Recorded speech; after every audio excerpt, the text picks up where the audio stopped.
बिस्मिल्लाहिर्रहमानिर्रहीम। आज हम अल्लामा इक़बाल शायर मशरक़ की यौम विलादत के मौके पर गुफ्तगू कर रहे हैं।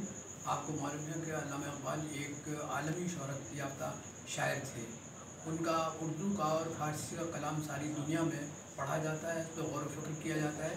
बल्कि ईरान में अल्लामा इक़बाल की फ़ारसी शायरी को बड़ी अहमियत दी जाती है।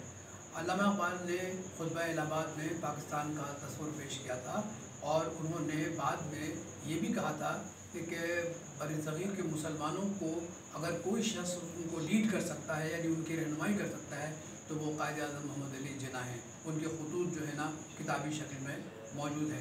लेकिन अल्लामा इक़बाल का एक ख्वाब ये भी था कि पाकिस्तान जब बन जाए तो वो मजबूत होना चाहिए, मुस्तहकम होना चाहिए और उसको इस्लामी अक़दार की बुनियाद पर चलाना चाहिए। यानी इस्लामी मसावात होना चाहिए, क़ानून की बालादस्ती होनी चाहिए और सबसे बड़ी बात ये कि अगर पाकिस्तान का कोई आइन बनता है तो उसमें कुरान और सुन्नत की रोशनी में जो है उनके मसाइल पाकिस्तान के और पाकिस्तान के अवाम की ख्वाहिश जो है ना उसमें शामिल करनी चाहिए।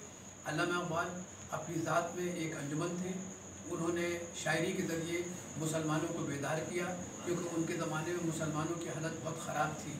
ख़ुसूसन बरसग़ीर में बरतानवी राज ने मुसलमानों को बहुत ज़्यादा माशी तौर पर कमज़ोर किया हुआ था। हिंदू बरतानवी राज के साथ मिलकर मुसलमानों के हुकूक़ छीन रहे थे। तो अल्लामा इक़बाल की आवाज़ थी कि उन्होंने मुसलमानों को बेदार किया और उन्हीं कहने पे जनाब जिन्ना साहब मुतहर्रिक हुए, सियासत में फ़ाल हुए और बाद में ये पाकिस्तान बन गया।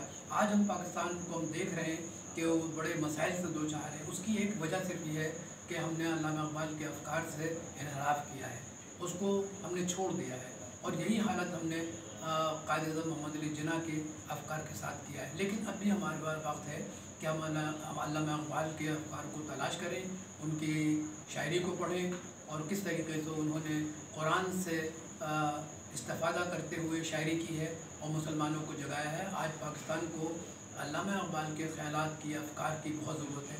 अगर हमने उनके अफ़कार पर अमल करते हुए इस्लामी अक़दार का अहा नहीं किया तो पाकिस्तान को बहुत बड़ा नुकसान होगा, जिसकी तलाफ़ी नहीं हो सकेगी। बहुत बहुत शुक्रिया।